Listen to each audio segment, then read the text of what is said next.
Escale incontournable du littoral de Bretagne Sud, l'archipel de Glénan se trouve à environ 10 000 de la côte entre Concarneau et Bénodet.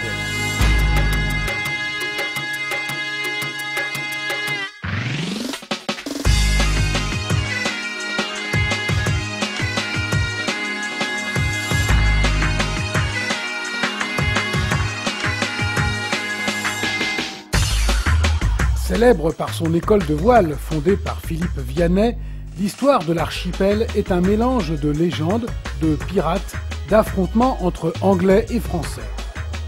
Puis, ce sera vers 1835 le temps des fermiers et des goémoniers sur les îles occupées alors par une petite centaine de personnes.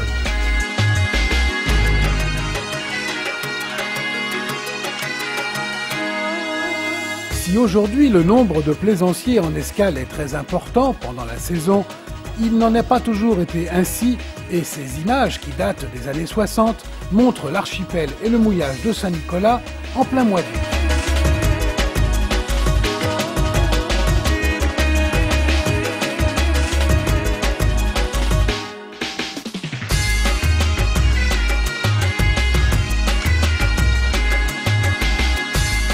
Si avec une bonne connaissance des lieux, vous pouvez vous permettre de pénétrer dans l'archipel par un grand nombre de petites passes, en revanche, il existe quelques points d'entrée plus faciles d'accès.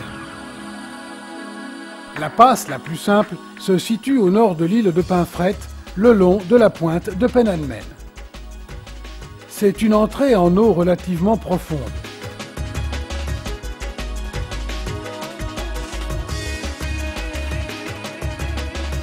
Une fois passé la pointe, se dégage sur la gauche un mouillage très facile d'accès, mais pas très protégé des vents de nord-noroît.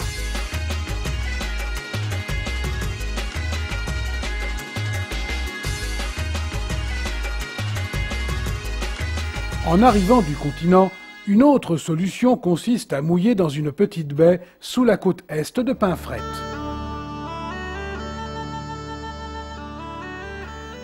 Ouvert à la mer et au vent de secteurs nord, nord-est et sud-est, ce mouillage, agréable par temps calme, peut vite être très agité par la houle.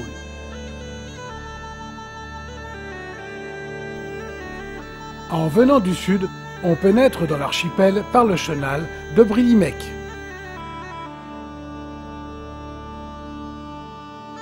Après être passé entre deux bancs de roches, on laisse l'île de Brilimec à gauche et l'île Méaban à droite. Un virement à droite de 80 degrés environ nous fait contourner l'île de Gueotec avec son amer que nous laissons à notre droite.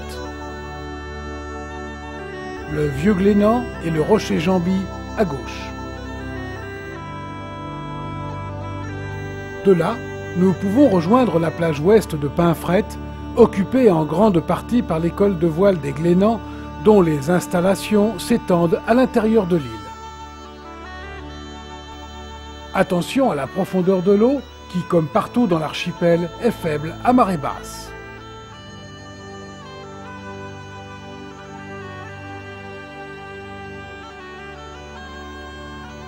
Depuis le chenal de Brilimec, il est possible de rejoindre le mouillage de Fort-Cigogne et de Saint-Nicolas.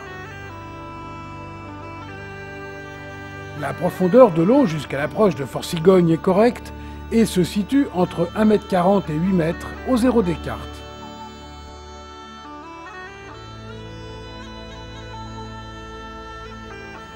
C'est en 1756 qu'une garnison est envoyée et qu'est entrepris la construction du Fort Cigogne pour interdire le mouillage aux corsaires anglais. Ironie du sort et de l'histoire, les canons ne portent pas jusqu'à Pinfret, où les Anglais s'installent. Fort Cigogne est aujourd'hui occupé par le centre nautique des Glénans. La tour, qui est un amer, a été érigée au début du XXe siècle. Entre Fort Cigogne et Saint-Nicolas, reliés à marée basse par une langue de sable à l'île de Bananec, se trouve le mouillage de la Chambre, mouillage principal de l'archipel, équipé aujourd'hui d'une série de lignes de bouées installées par la ville de Fouesnant, dont dépend l'archipel. Difficile de trouver une bouée sur ce mouillage en été, et il n'y a pas beaucoup d'eau au zéro des cartes.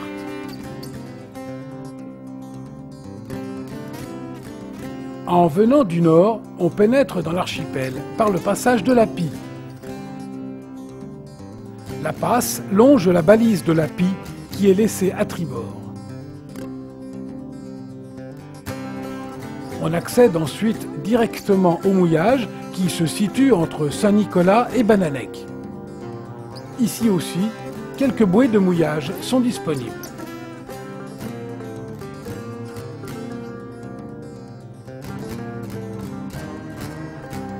Saint-Nicolas est la seule île qui soit officiellement habitée aujourd'hui. C'est la seule qui possède une cale pour accueillir les vedettes des touristes et promeneurs qui viennent du continent pour la journée.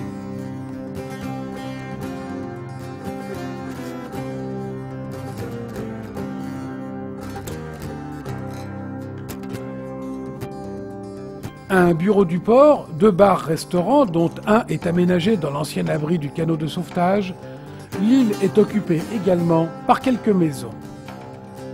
C'est également là qu'est installé le Centre international de plongée. En saison, il y a beaucoup de monde dû au flux des passagers des vedettes en provenance du continent. Dès la fin de la journée, l'île n'est plus occupée que par les quelques résidents et les plaisanciers.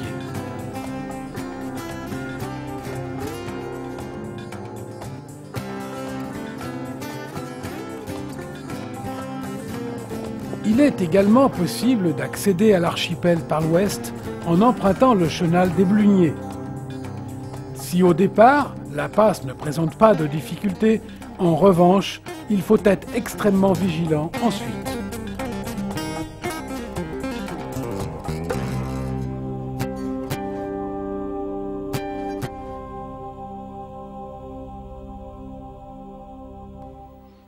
Passer entre Saint-Nicolas et Drenec, île également occupée par le centre des Glénans, n'est possible qu'à marée haute.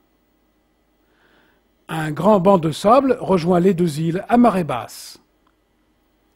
Passer par le sud en faisant le tour de Drenec est possible, mais nécessite une navigation extrêmement précise. L'accès à l'île du Loch, reconnaissable par l'ancienne cheminée de l'usine à Goémon, n'est possible que par des bateaux à faible, voire très faible tirant d'eau. Le mouillage au nord de l'île, le long de la grande plage, est magnifique.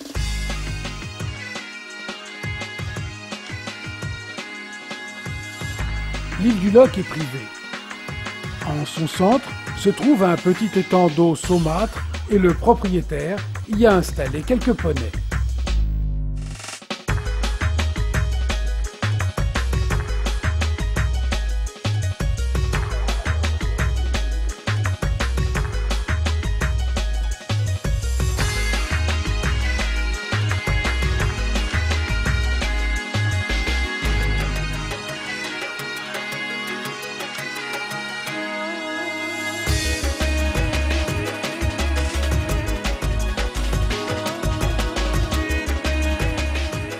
Il y a dans l'archipel de Glénan de multiples possibilités de mouillage pour la journée, comme le banc de sable de Guiriden, très encombré l'été, où la clarté de l'eau fait penser aux tropiques, les cocotiers en moins.